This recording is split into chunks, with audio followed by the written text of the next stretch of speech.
Para pembaca yang terkasih, selamat datang di cerita kita.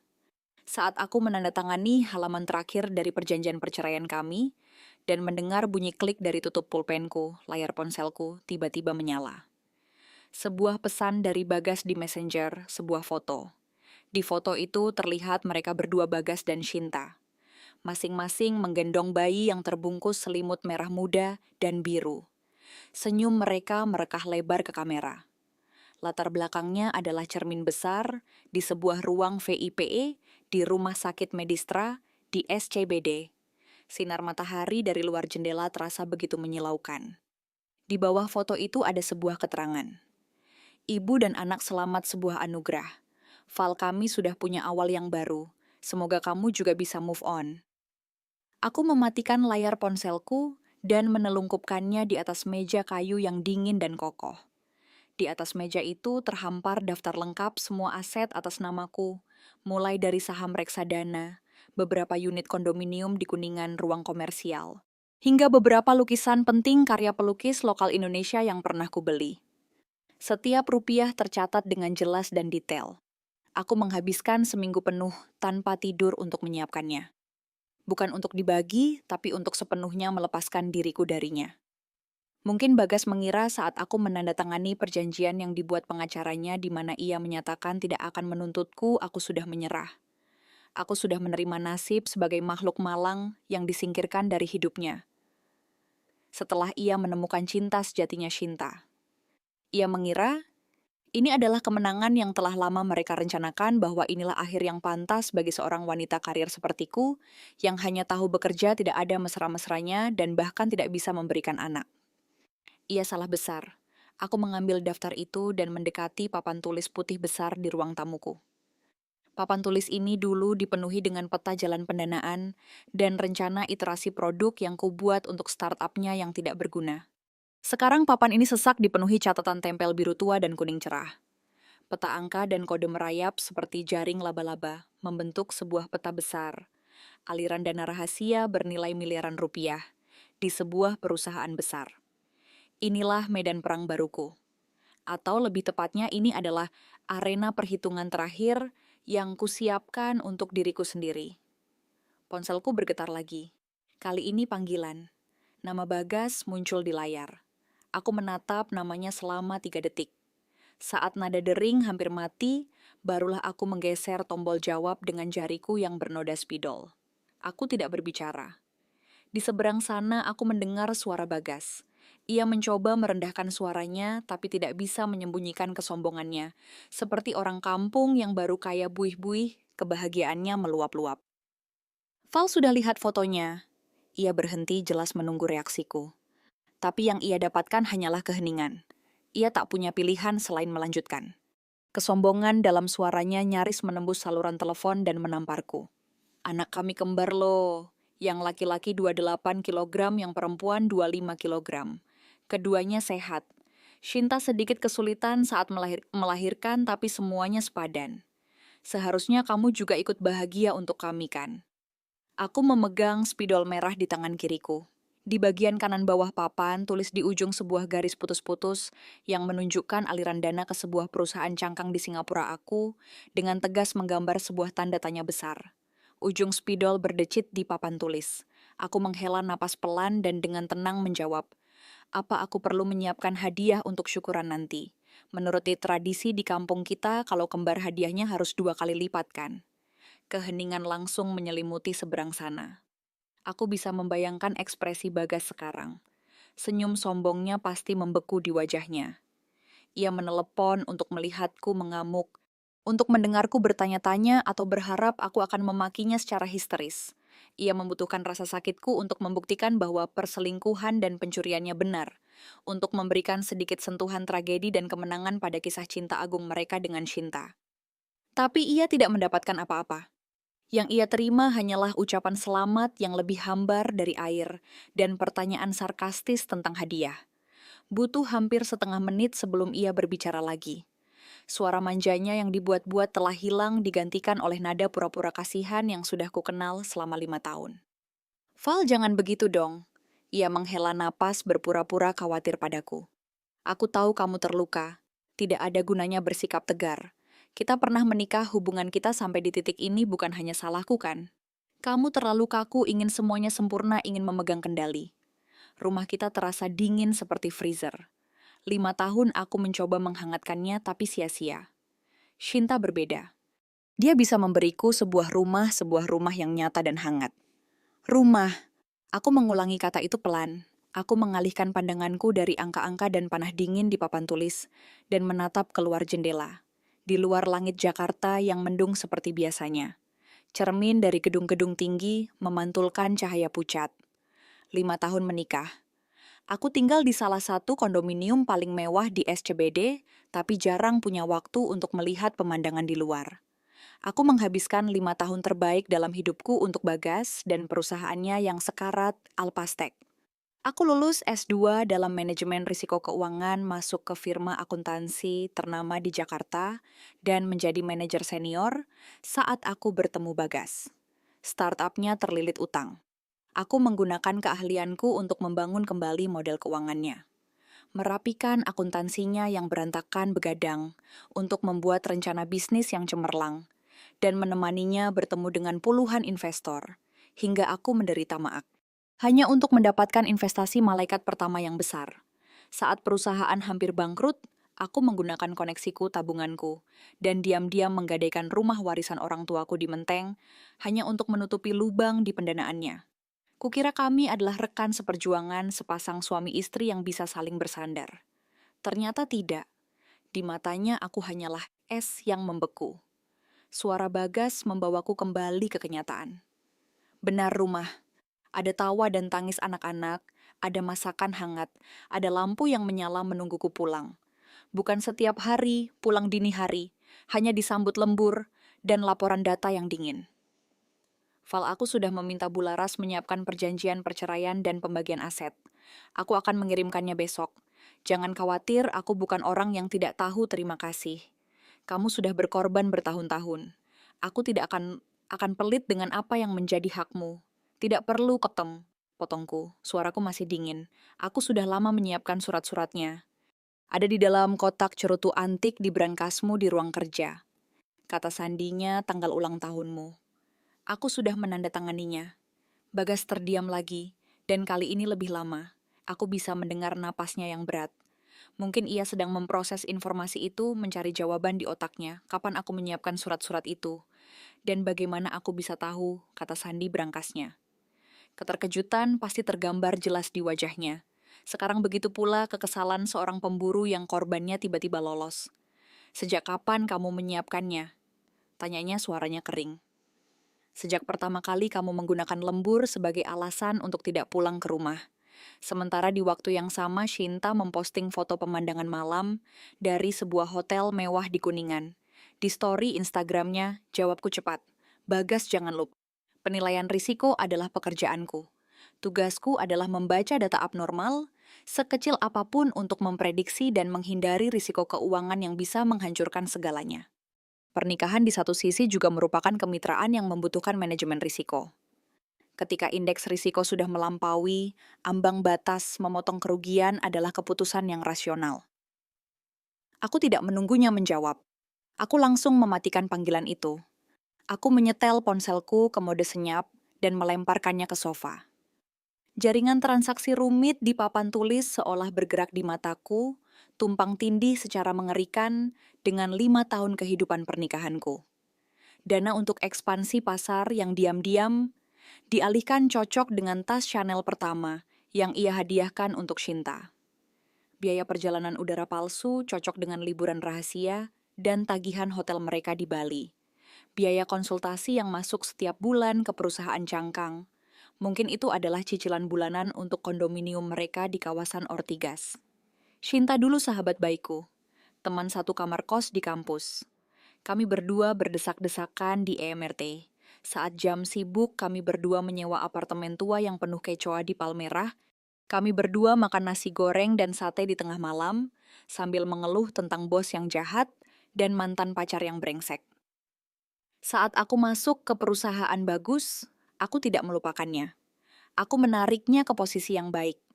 Bahkan saat aku mengenalkannya pada Bagas di sebuah acara kumpul-kumpul teman, yang aku sendiri yang mengaturnya, aku masih menepuk pundaknya dan tertawa.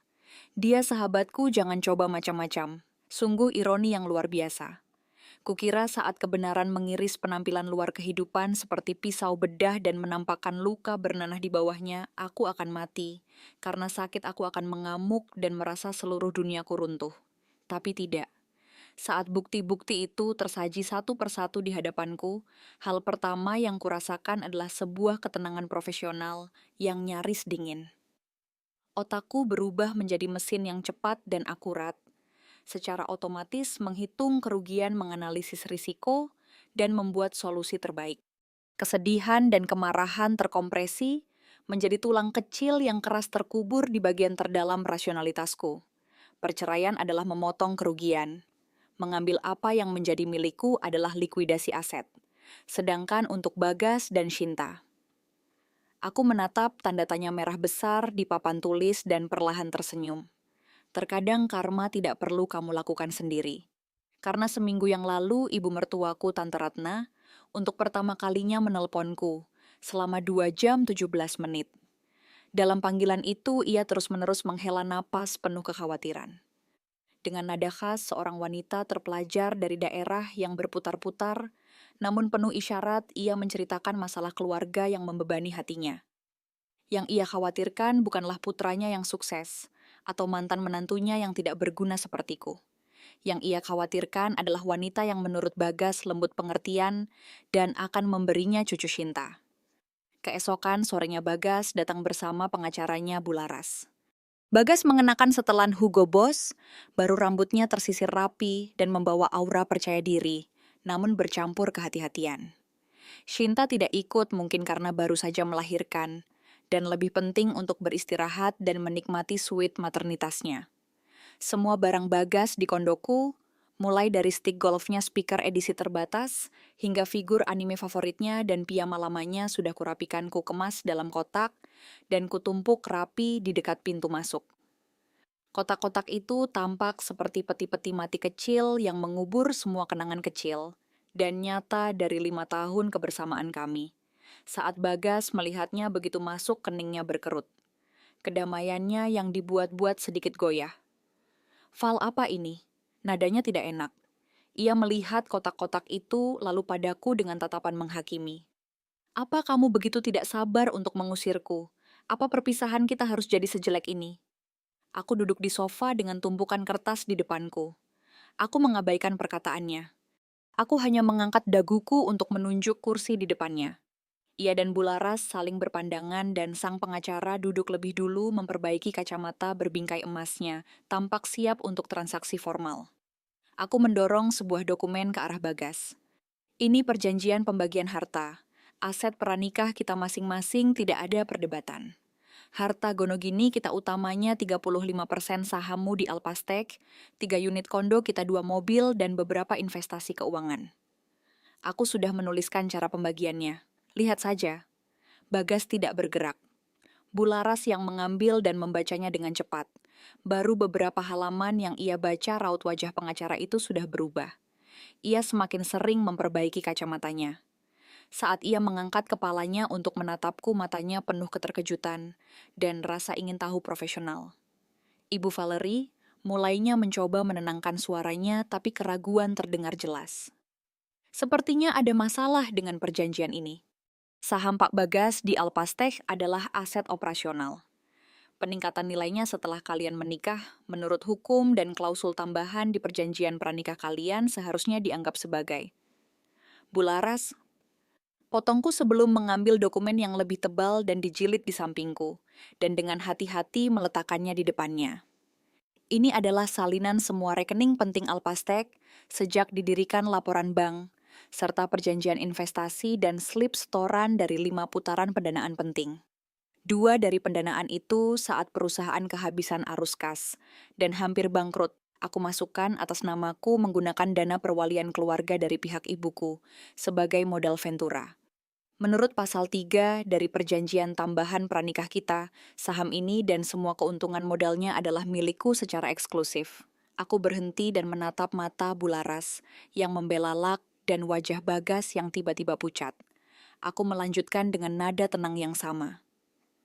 Selain itu, setelah kita menikah, 15% saham Alpastek yang kubeli menggunakan dana bersama, kita akan kujual kembali ke Bagas dengan harga 50% dari nilai pasar saat ini. Tentu saja keluarga barunya baru saja lahir, biayanya pasti besar. Tangan Bularas gemetar saat ia dengan cepat membolak-balik dokumen tebal itu. Semakin ia membolak-balik, semakin pucat wajahnya. Mungkin ia tidak pernah bermimpi bahwa mantan istri yang selama 5 tahun diam sebagai wanita di balik pria sukses ini memegang bukti sedetail dan semematikan ini.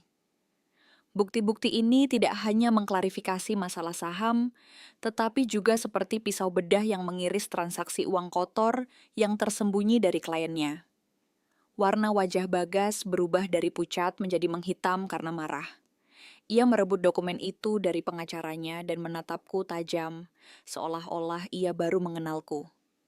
Val, suaranya keluar dari sela-sela gigi yang terkatup penuh amarah dan sedikit ketakutan.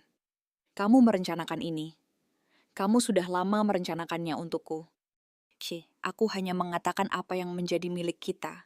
Kita membagi kekayaan kita. Aku mengambil gelas air dingin di depanku dan minum. Rasa dingin mengalir di tenggorokanku menyadarkan pikiranku. Bagas apa, Sba? Kamu sudah lupa model perkiraan keuangan pertama Alpastek yang membuat para investor terkesan. Aku membuatnya selama 3 hari tanpa tidur hanya ditemani kopi. Saat kamu mendapatkan modal Ventura pertama sebesar 5 miliar rupiah laporan uji tuntas yang tidak ditemukan celah oleh para mitramu. Aku memintanya dari mentorku di perusahaan lamaku, sebagai ganti utang budi. Aku menyelamatkanmu dari 7 jebakan dalam kontrak itu. Apa kamu sudah lupa? Cukup. Bagas tiba-tiba meledak. Ia menggebrak meja kaca dengan keras. Gelas airku melompat. Urat-urat di lehernya menonjol. Ia menunjuk wajahku dan berteriak. Kamu membantuku, tapi apa yang kamu lakukan untuk keluarga ini? Selain pekerjaan dan laporan data apalagi yang kamu tahu? 5 tahun berapa kali ibuku memohon ingin cucu? Kamu selalu sibuk, sibuk, sibuk. Yang kubutuhkan adalah seorang istri, seorang ibu yang akan memberiku anak. Bukan mitra bisnis dingin yang bahkan tidak mau pulang ke rumah. Ini mungkin kalimat favoritnya dan Shinta yang berulang kali mereka latih di malam-malam rahasia mereka untuk membenarkan perbuatan mereka. Mengatakannya sekarang memberinya landasan moral untuk menyalahkanku sebagai istri yang tidak berguna. Aku menatap wajahnya yang memerah karena marah dan argumennya yang penuh lubang. Aku ingin tertawa. Dan aku memang tertawa, tapi hanya senyum tipis yang tidak mencapai mataku. Anak. Aku meletakkan gelas itu sedikit mencondongkan tubuh ke arahnya, menyambut tatapannya yang marah namun takut. Bagas kita mencoba selama 2 tahun untuk punya anak. Kita pergi ke 3 rumah sakit terbaik di Jakarta untuk pemeriksaan lengkap. Dokter selalu mengatakan kita berdua sehat, tidak ada masalah kesuburan. Tapi kenapa kita tidak bisa punya anak? Bagian Bagas dengan cepat mengalihkan pandangannya menelan ludah. Itu karena kamu terlalu stres dengan pekerjaan. Selalu memikirkan kontrol risikomu itu. Mungkin keseimbangan hormonmu terganggu, itu masalahmu. Ia mencoba melempar kesalahan tapi kesombongannya sudah hilang dari suaranya. Benarkah, Pepepis? Aku semakin tersenyum, suaraku semakin dingin. Lalu kenapa Shinta hanya sekali bersama langsung hamil, dan untungnya lagi kembar laki-laki dan perempuan stres kerjanya juga tidak main-main kan? Setahuku dia selalu diet untuk kurus pola tidurnya lebih berantakan dariku. Kenapa kalau menyangkut dia semua fakta medis seolah tidak berlaku? Kata-kata ini seperti jarum beracun yang menusuk langsung ke keberanian palsunya. Napasnya tercekat, wajahnya kehilangan warna dan kilatan panik melintas di matanya, tapi ia cepat-cepat menutupinya dengan kepalsuan. Jangan menyindir begitu. Shinta. Shinta punya daya tahan tubuh yang kuat tidak sepertimu yang begadang setiap hari. Hidupnya tidak teratur. Ia mencoba menjawab, tapi bahkan ia sendiri tahu alasannya tidak berguna. Oh begitu ya, aku mengangguk pura-pura menerima penjelasannya yang konyol dan tidak melanjutkan. Aku berdiri berjalan ke dekat pintu dan menarik sebuah koper perak. Jika tidak ada masalah lagi dengan kontraknya, tanda tanganilah. Aku menekan pegangan koper dan terdengar bunyi klik. Setelah ditandatangani, kamu bisa membawa semua kotak itu. Oh ya, di bagian paling bawah brankas, di ruang kerjamu jam tangan Patek Philippe, yang susah payah kamu beli di pasar gelap, dan uang tunai 50 juta yang kamu sembunyikan di kompartemen kotak cerutu aku tidak menyentuhnya. Biaya untuk dua anak itu besar. Anggap saja sebagai bantuan dari mantan istrimu untuk mereka. Wajah Bagas memerah dan memucat napasnya naik turun dengan cepat. Ia menatapku seolah ingin membakarku dengan rasa malu, karena aku telah membongkar semuanya. Dan ia tidak bisa melawan. Bularas berbisik padanya, mungkin mengingatkan bahwa mereka tidak bisa berbuat apa-apa lagi, lebih baik menandatangani dan mengambil apa yang tersisa. Rahang Bagas mengeras saat ia merebut pulpen dari Bularas, dan dengan kasar menandatangani perjanjian pembagian harta itu, bahkan sedikit merobek kertasnya karena tekanan yang terlalu kuat. Sambil memegang kontrak yang sudah ditandatangani, Bagas tampak seperti ayam sayur yang kalah. Kesombongannya saat ia masuk tadi telah lenyap. Ia menatapku, amarah di matanya berubah menjadi nyat. Val, jangan merasa menang. Ia menggeram setiap kata keluar dari sela-sela giginya. Kamu akan menyesal. Kamu akan hidup dengan uang dan pekerjaanmu seumur hidup. Kamu akan tua sendirian. Tapi aku punya Shinta. Aku punya anak laki-laki dan perempuan. Akulah pemenang sebenarnya di sini. Kita lihat saja. Aku mengabaikan lolongan pecundang itu hanya melihat mereka berdua dengan asistennya terburu-buru mengangkut kotak-kotak keluar. Pintu masuk dengan cepat menjadi kosong. Pintu yang berat tertutup dengan keras. Kebisingan dan kehadiran yang mengganggu di luar telah hilang. Dunia menjadi sunyi. Aku berjalan ke jendela besar dan menatap kota di bawah. Kendaraan di Jalan Sudirman tampak seperti sungai yang berkilauan. Lampu-lampu neon di SCBD mulai menyala melukis langit yang dingin dan mendung. Pemenang sejati Bagas, definisimu tentang kemenangan terlalu dangkal dan menggelikan. Kamu sama sekali tidak tahu badai yang akan datang. Aku kembali ke sofa dan mengambil ponselku. Layar obrolan kami masih di sana di mana ia mengirim foto keluarganya. Aku mencari nomor atas nama Tante Ratna di kontakku. Sejak hubungan kami dengan Bagas memburuk, aku jarang meneleponnya. Terakhir adalah minggu lalu panggilan selama 2 jam, 17 menit darinya. Aku mengetik pesan. Tante Shinta sudah melahirkan anak kembar laki-laki dan perempuan. Bagas sangat bahagia. Katanya mereka akan pulang ke Cianjur beberapa hari lagi untuk mengadakan syukuran dan merayakannya bersama tante dan om. Aku menekan jariku pada tombol kirim sejenak, lalu menekannya. Notifikasi pesan terkirim berbunyi. Tanpa ragu-ragu, aku memblokir Facebook dan Messenger Bagas dan Shinta, begitu juga di kontak teleponku. Setelah itu, aku melempar kembali ponsel ke sofa dan kembali ke depan papan tulis besar. Tanda tanya merah besar itu sangat mencolok di tengah peta yang rumit. Aku mengambil spidol biru dan perlahan menulis kata-kata. Mulai permainannya. Ini baru permulaan. Bagas bergerak lebih cepat dari yang kuduga. Baru hari ketiga setelah perceraian kami disahkan, aku sudah melihat postingannya di Facebook. 9 foto dengan keterangan yang syarat makna. Terima kasih atas segalanya, berkah Tuhan, berjuang untuk masa depan. Dalam foto-foto itu, Shinta mengenakan daster sederhana, tanpa riasan rambutnya diikat rapi. Ia memeluk kedua bayi yang terbungkus selimut lembut. Tatapannya sangat lembut, seolah air mata kebahagiaan akan menetes. Bagas memeluknya dari belakang dagunya bersandar di kepala Shinta, dan kebanggaan serta kebahagiaan terpancar jelas di wajahnya. Latar belakangnya adalah ruang tamu rumah baru. Mereka penuh dengan perlengkapan bayi dan disinari matahari tampak seperti rumah yang sangat hangat. Kolom komentar penuh dengan pujian dan ucapan selamat. Pengen deh bos Bagas, sukses di bisnis dan keluarga. Cantiknya istrinya, lucunya bayi-bayinya. Selamat bos Bagas, satu laki-laki satu perempuan, beruntung, luar biasa berkahnya, bertubi-tubi. Bahkan beberapa teman kami berdua terpaksa berkomentar ucapan selamat, namun kecanggungan terasa dalam kata-kata mereka. Bagas dengan gembira membalas hampir semua komentar.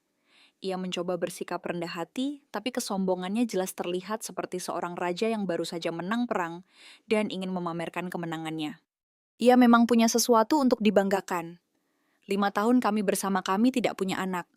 Tapi dengan Shinta, ia tidak hanya punya anak, tapi langsung kembar seorang perempuan dan seorang laki-laki, simbol keberuntungan. Bagi seorang pria yang hidup dalam pandangan tradisional dari daerah, di mana kelanjutan nama dan reputasi lebih penting dari hidup itu sendiri, dan bagi keluarganya ini adalah kehormatan besar yang bisa menghapus semua kesalahannya. Dengan tenang, aku menggulir foto dan komentar. Keluar dari Facebook, membuka laptop, dan masuk ke email terenkripsi dengan autentikasi 2 faktor. Ada email baru di sana. Pengirimnya adalah kombinasi huruf yang tidak berarti, tapi aku tahu siapa itu. Saat kubuka tidak ada teks apapun. Hanya tautan untuk mengunduh file zip terenkripsi dan file teks terpisah berisi alamat.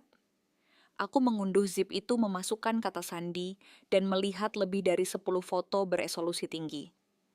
Seorang pria mengenakan hoodie gelap, masker wajah, dan topi. Bolak-balik masuk ke sebuah pusat kesuburan swasta yang sama pada waktu yang berbeda. Meskipun tertutup rapat, aku langsung mengenalinya dari cara berjalannya dan tahi lalat kecil di telinga kirinya. Pram sepupu Bagas yang lebih muda, 2 tahun lebih muda darinya. Namanya hanya tercantum di perusahaan Bagas dengan gaji besar, tidak melakukan apa-apa seharian selain minum-minum kelabing dan berjudi sabung ayam dan bola. Pusat kesuburan itu punya nama yang cukup terkenal, Nova Vita Fertility Center. Rumah sakit inilah yang disebutkan Tante Ratna saat ia pernah menemani Shinta periksa karena merasa tidak enak badan sebuah cerita yang ia sampaikan seolah menyembunyikan sesuatu. Alamat di file teks itu adalah sebuah kompleks apartemen tua, dekat gudang di pinggir kota.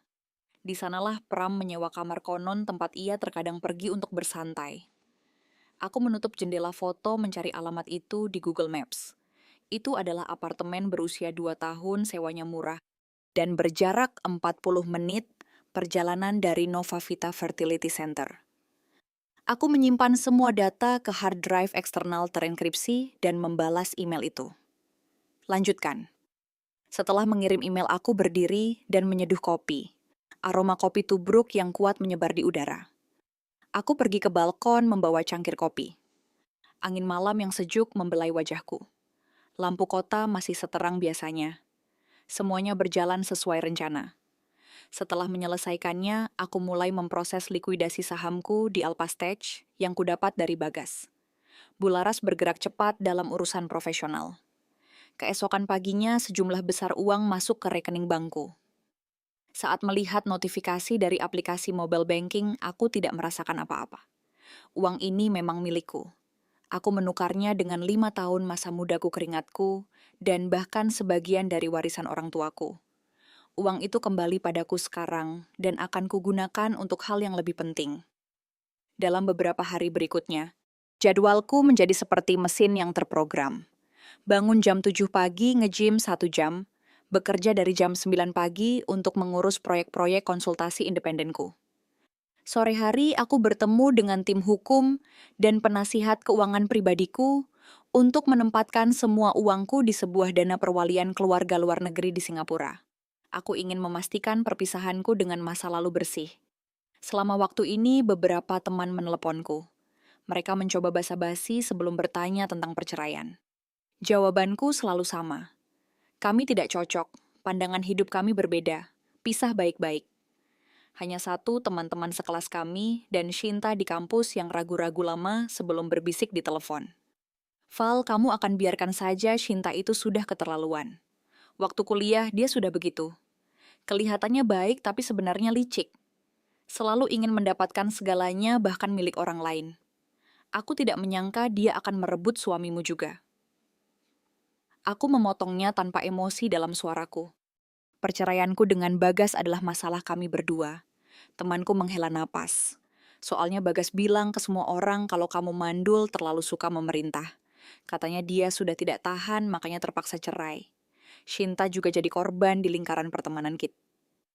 Katanya kamu yang sengaja mundur untuk memberi jalan pada cinta sejati mereka. Menjijikan mereka tidak punya malu. Aku mengangkat alisku sedikit. Oh, begitu cerita mereka. Mereka merasa seperti tokoh utama sinetron yang melewati cobaan berat sebelum bisa bersama. Aku dengar juga akhir pekan depan Bagas akan mengadakan syukuran besar di kampungnya di Cianjur. Semua orang terpandang di kota itu diundang untuk secara resmi memperkenalkan Shinta dan anak-anak mereka untuk membuktikan bahwa dia adalah seorang pria keluarga yang sukses. Benarkah? Aku meminum kopiku yang sudah dingin ujung bibirku, melengkung menjadi senyum tanpa kehangatan. Pasti akan meriah sekali. Aku meletakkan telepon mendekati meja dan melihat kalender. Tanggal akhir pekan berikutnya sudah dilingkari merah. Kampung halaman Bagas Cianjur adalah kota yang kaya akan tradisi di mana reputasi dan status sosial sangat penting. Gosip di sana lebih cepat dari internet. Fitnah dan gosip bisa membunuh. Jika ada skandal dalam sebuah keluarga, itu akan menyebar ke seluruh kota dan menjadi pembicaraan selama puluhan tahun. Bagas semakin besar, panggung yang kau bangun semakin banyak penontonnya, maka akan semakin sakit dan memalukan jatuhnya. Aku mengambil ponselku dan menelepon sebuah nomor. Setelah 5 dering ada yang menjawab. Suara seorang wanita dengan aksen Sunda yang kental sedikit lelah tapi bersemangat. Halo, ini siapa? Tante Flora ini Val. Jawabku pelan. Oh, Val.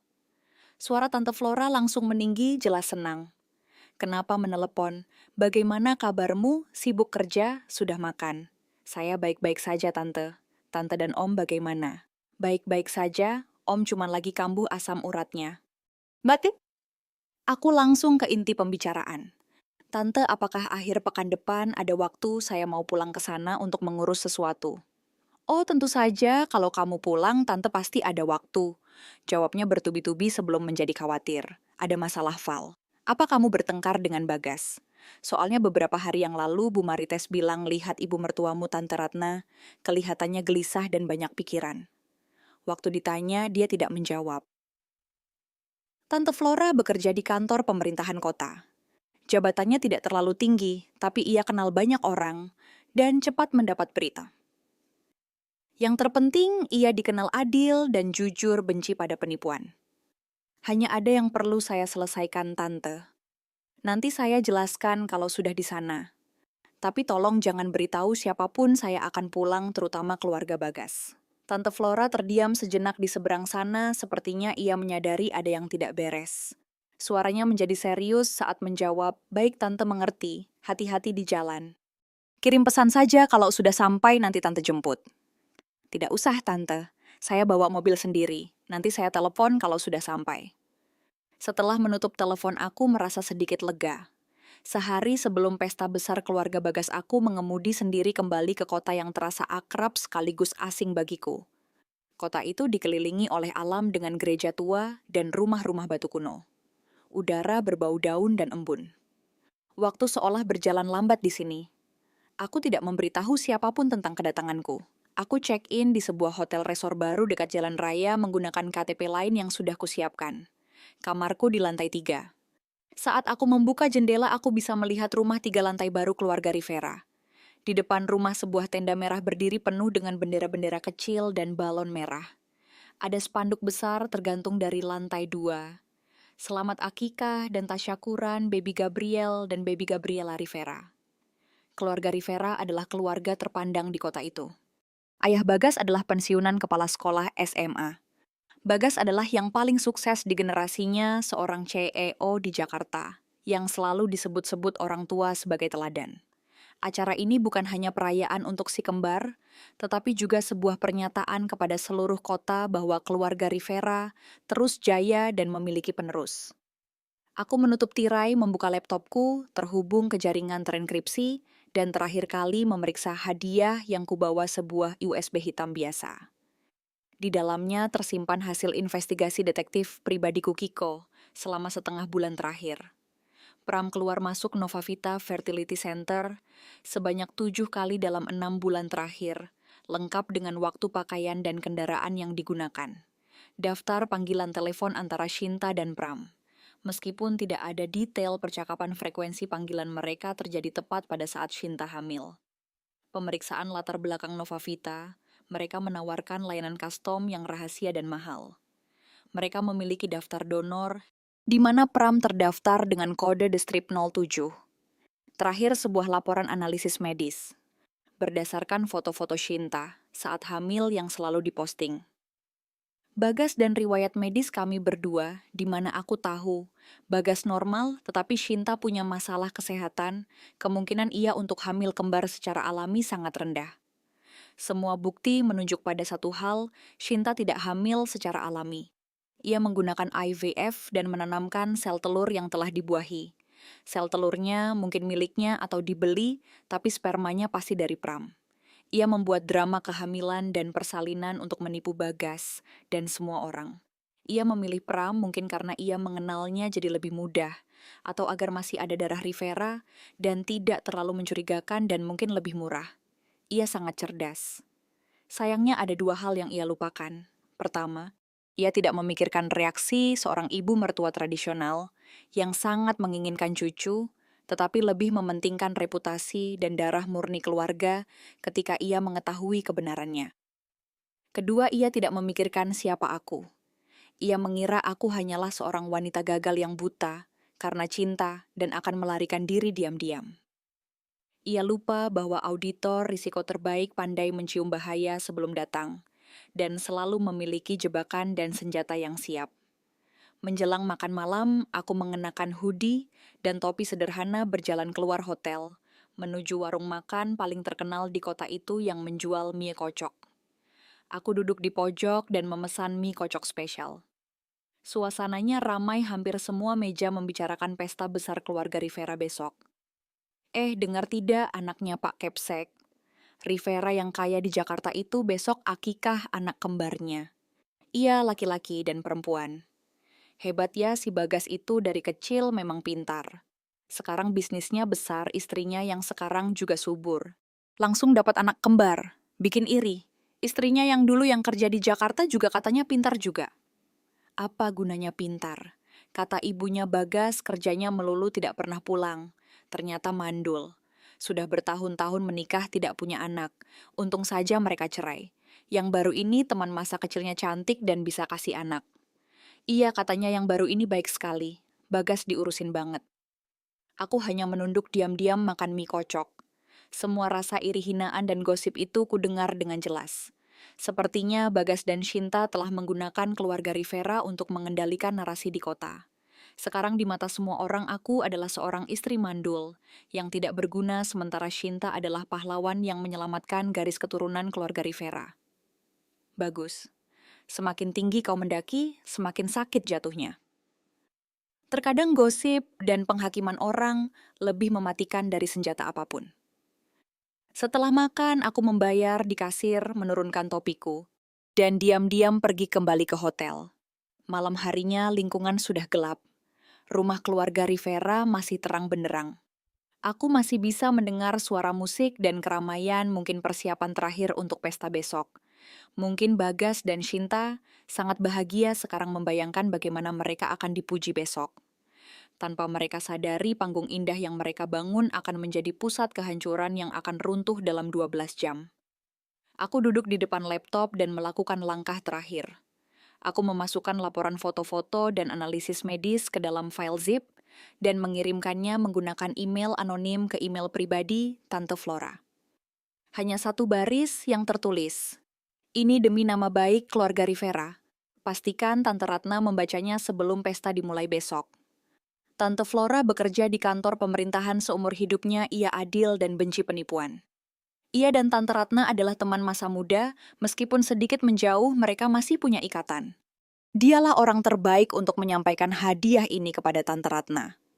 Tante Ratna tidak akan bisa mengabaikan bukti yang akan menghancurkan reputasi dan darah murni keluarganya. Ia akan membuat skandal besar. Setelah mengirim email aku mematikan laptop dan lampu di kamar. Gelap. Hanya cahaya dari rumah keluarga Rivera yang terpantul di langit-langit kamarku. Aku berbaring memejamkan mata. Aku masih bisa mendengar suara katak dan jangkrik di luar. Besok akan menjadi hari yang sangat bising. Cuaca keesokan harinya sangat indah.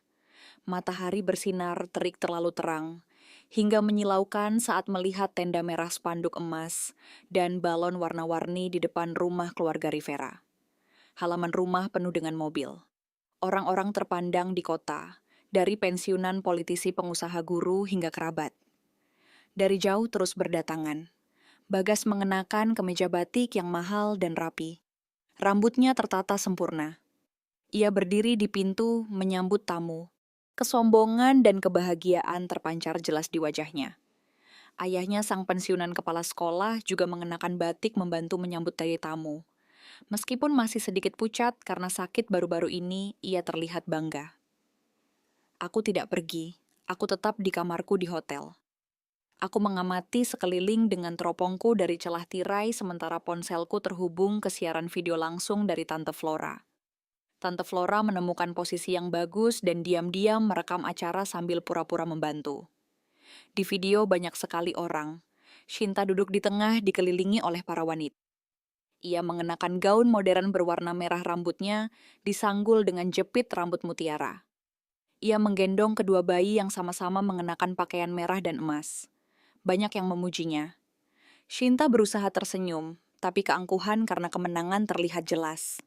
Kebahagiaan meluap di seluruh halaman rumah Rivera. Mataku tertuju pada Tante Ratna. Ia mengenakan kebaya biru royal yang sangat formal. Rambutnya disanggul rapi.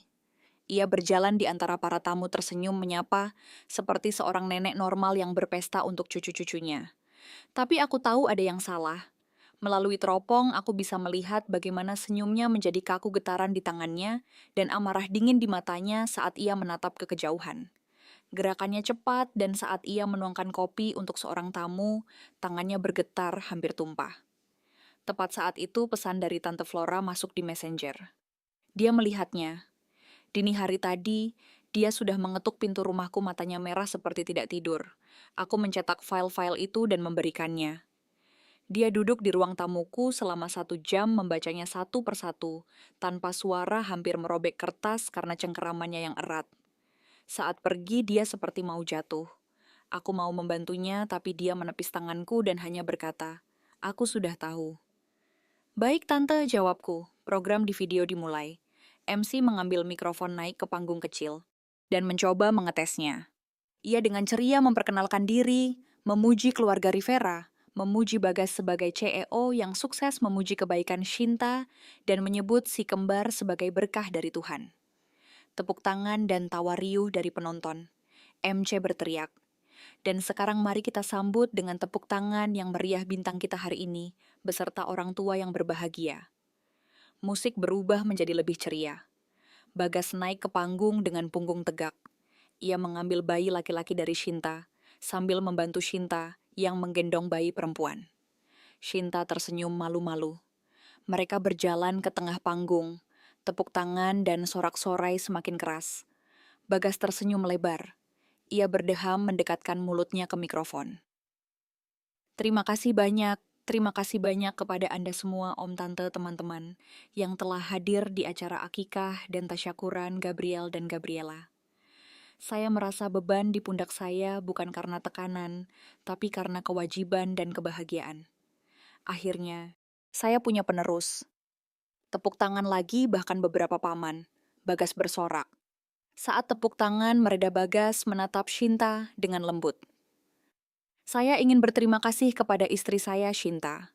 Dialah yang memberiku rumah yang lengkap. Dia menunjukkan padaku dukungan sejati dalam suka dan duka. Terima kasih banyak, Shinta." Shinta menunduk matanya memerah pura-pura terharu mendengar pujian dari penonton. Bagas kemudian menatap orang tuanya. "Dan untuk orang tuaku, terima kasih telah membesarkanku. Terutama untuk ibuku, dia banyak berkorban untuk kami, Shinta dan aku. Jelas sekali ia telah berlatih pidato ini dengan baik. Pria suami ayah dan pengusaha yang sempurna." Orang-orang terharu terutama para orang tua yang mengenal Bagas. Mereka terus mengangguk. Saat Bagas berbicara sepertinya ia sudah melihat masa depannya yang sangat indah. Tapi tiba-tiba di video Tante Ratna berdiri dari kursinya di meja VIP. Ia berdiri dengan kasar sehingga kursinya berdecit di semen. Tidak terlalu keras tapi cukup terdengar di seluruh area. Semua orang menoleh terutama MC. MC mencoba tersenyum. Sepertinya nenek sudah tidak sabar untuk berbicara. Tapi ia terdiam. Tante Ratna menatapnya dengan tatapan yang sangat dingin dan mematikan. MC menjadi pucat dan mundur. Pidato Bagas juga berhenti. Keningnya berkerut ada campuran kesal. Ma, kenapa naik ke atas nanti saja? Tante Ratna mengabaikannya. Perlahan tapi dengan langkah mantap ia berjalan ke atas panggung. Suara hak sepatunya di panggung kayu terdengar seperti genderang. Tok tok tok. Saat ia mendekati Bagas, ia menatap putranya dengan kekecewaan, kemarahan, dan jijik. Kemudian ia menatap bayi laki-laki di lengan Bagas. Bagas mempererat dekapannya pada bayi itu. Ma mau menggendong Gabriel, mungkin nanti kaget. Tanpa bicara, Tante Ratna dengan kasar merebut bayi itu dari Bagas. Bagas terkejut. Ma pelan-pelan. Seolah tidak mendengar, Tante Ratna mengangkat bayi itu setinggi matanya. Ia menatap bayi itu lekat-lekat.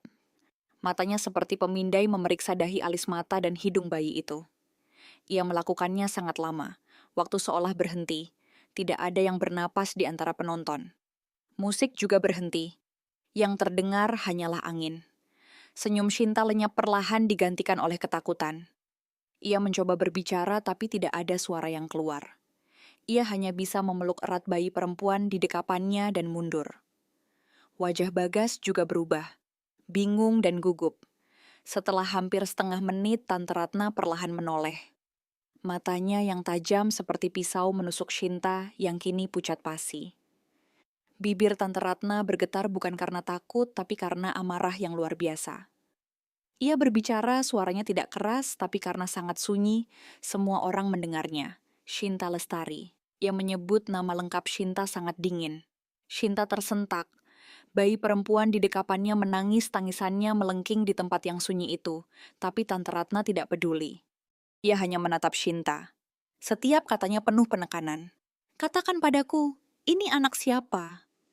Ia mengangkat bayi itu ke hadapan Shinta dan berteriak. Siapa ayah kandung anak ini? Ma, apa-apaan sih, Ma? Bagas yang pertama kehilangan kendali. Wajahnya pucat, tangannya gemetar memegang mikrofon. Ia mencoba membentak ibunya. Kenapa merusak acara? Merusak, Tante Ratna tertawa sarkastis terdengar mengerikan. Ia dengan kasar mengembalikan bayi itu ke Bagas dan mengambil sebuah amplop coklat dari tasnya, lalu membantingnya dengan keras ke meja. Kalau aku gila, aku tidak akan menahan diri dan bertanya padamu di depan banyak orang sekarang. Ia menunjuk Shinta, tangannya gemetar. Katakan padanya. Katakan apa program IVF yang kamu lakukan di Nova Vita itu. Benih siapa yang kamu tanam di rahimmu. Wajah Shinta seperti kertas gemetar. Ma, mungkin Mama salah. Saya baru saja melahirkan. Diam kamu. Teriak Tante Ratna membuat semua tamu termasuk MC terkejut. Tante Ratna membuka amplop dan mengambil kertas-kertas di dalamnya.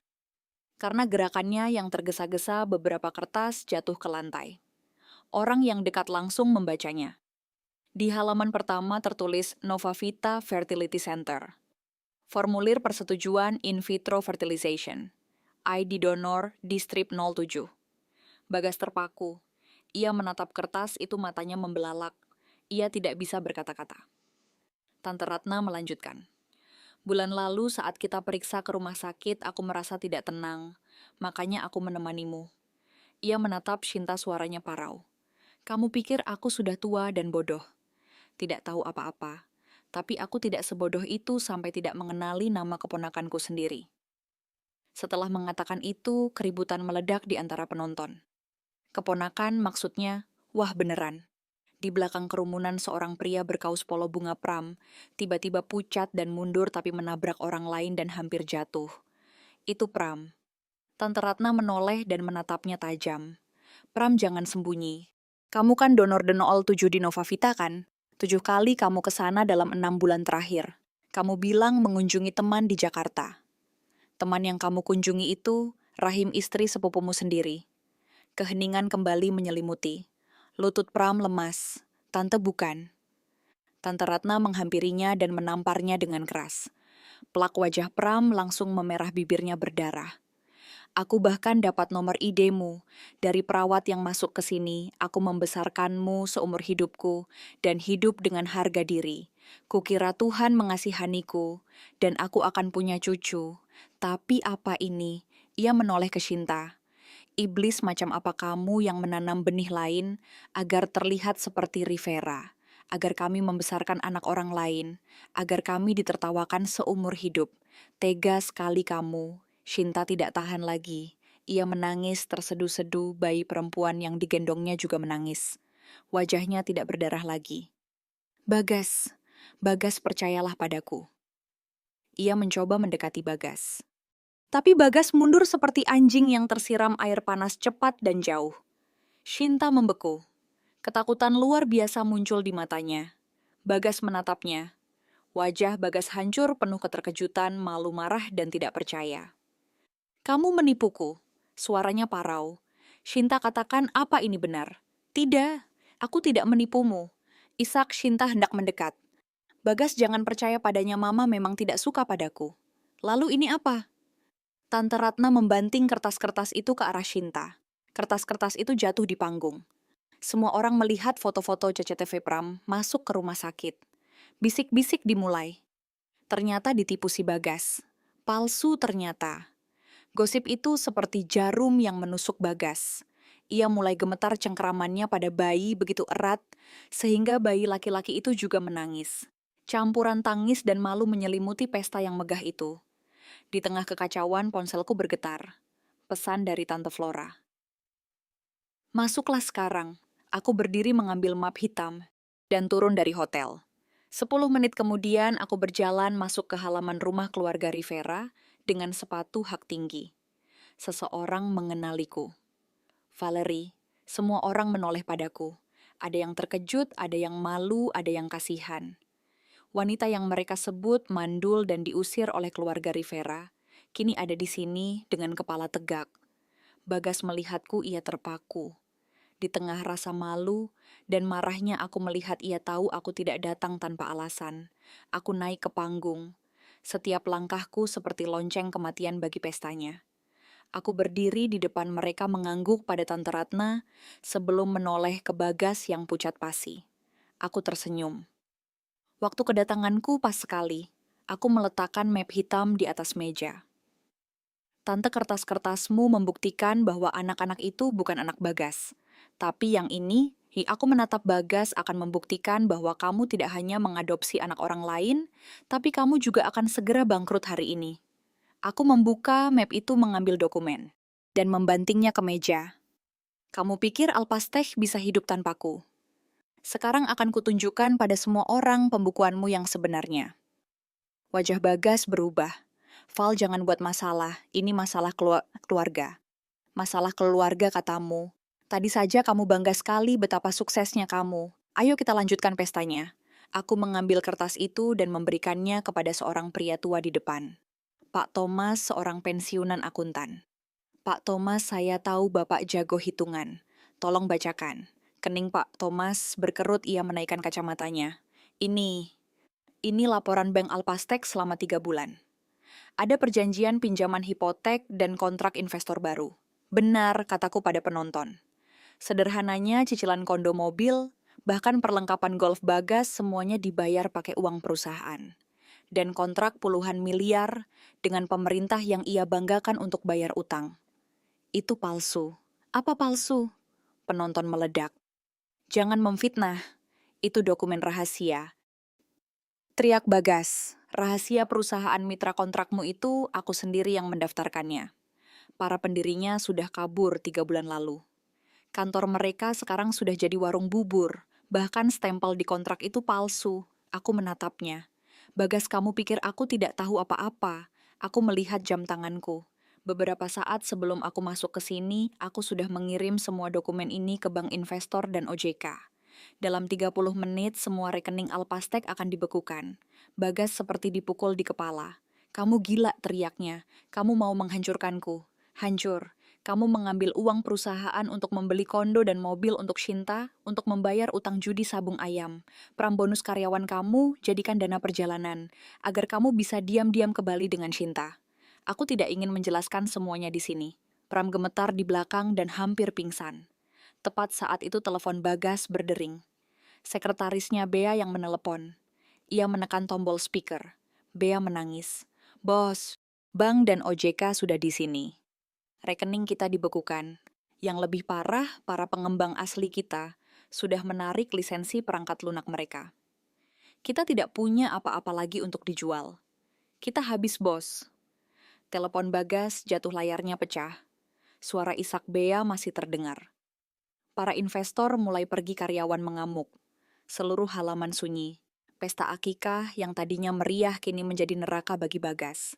Dari pemenang menjadi pecundang terbesar. Shinta semakin panik mencoba memegang Bagas. Bagas, dia hanya ingin menghancurkan kita.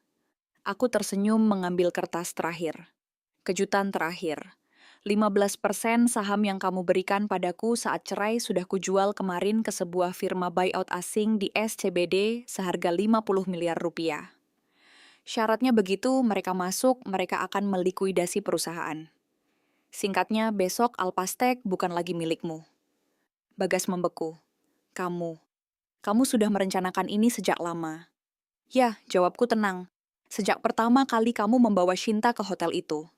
Kamu memilih untuk menggantikanku dengannya, jadi terimalah akibatnya. Banyak yang mulai berbisik. Memalukan sudah mengambil anak, orang lain hartanya juga palsu. Beberapa tamu lain mundur dan pergi agar tidak terseret. Memalukan kamu, Jasha. Teriak Tante Ratna pada Bagas. Aku berbalik untuk pergi. Val. Suara parau Bagas memanggil. Aku berhenti. Suaranya bergetar. Apa kamu pernah benar-benar mencintaiku? Aku berbalik menatap wajahnya yang menyedihkan. Aku mencintaimu, makanya aku menemanimu dari nol sampai puncak. Tapi kamu menodai cintaku. Ini pantas untukmu. Aku terus berjalan menuruni panggung, sementara di belakangku terdengar tangisan teriakan dan keruntuhan seluruh hidupnya. Saat aku keluar dari gerbang, suasana sunyi. Sinar matahari tidak lagi menyilaukan, terasa hangat di kulit. Tante Flora menyusulku menyodorkan segelas kopi tubruk. Matanya merah. Hebat sekali kamu, nak. Tidak cerita sama sekali. Sudah tidak apa-apa, Tante. Aku tersenyum dan menyeruput kopi. Jangan menoleh ke belakang. Hiduplah dengan bahagia, katanya. Aku mengangguk. Pasti, Tante. Malam itu aku sudah mengemudi kembali ke Jakarta. Keesokan harinya berita muncul bahwa Alpastek bangkrut. Aset Bagas Rivera dibekukan. Ia dipecat sebagai CEO. Skandal di acara akikah menyebar di media sosial. Malam harinya Kiko mengirim pesan. Sebuah foto Shinta dan Pram di parkiran basement di Ortigas, menyeret 2 koper besar menuju mobil. Shinta mentransfer 13 miliar ke rekening Pram, dan mereka kabur membawa uang tunai dan perhiasan. Aku tersenyum. Keesokan harinya Bagas meneleponku menggunakan nomor lain. Suaranya sangat parau, aku bisa mendengar isak tangisnya. Val. Shinta kabur. Dia membawa semua uang bersama Pram. Sertifikat, bahkan uang sekolah anak-anak. Aku kehilangan segalanya. Apa? Apa kamu tahu ini? Ya, aku tahu, jawabku. Kenapa, Val, aku menyesal? Aku bahkan tidak peduli, anak-anak itu bukan anakku. Mereka mengambil semuanya. Val, kembalilah padaku, kumohon. Kita mulai lagi dari awal. Aku akan menuruti semua keinginanmu. Aku memejamkan mata. Sangat menjijikan mendengarnya. Bagas, kamu salah. Aku bukan ban serep. Bagaimana kamu menderita sekarang itu karmamu. Jangan pernah meneleponku lagi. Aku menutup telepon dan memblokir nomornya. Aku minum anggur merah sambil menatap keindahan lampu SCBD. Hari Senin aku ada rapat untuk proyek teknologi medis baru di Kuningan. Bulan depan aku akan pergi ke Singapura untuk sebuah konferensi. Hidupku masih sangat panjang, cukup untuk memulai lagi dan menjadi lebih baik dari kemarin. Dan Bagas dia hanyalah sebuah proyek gagal yang sudah selesai di dalam resume hidupku. Malam pun telah usai.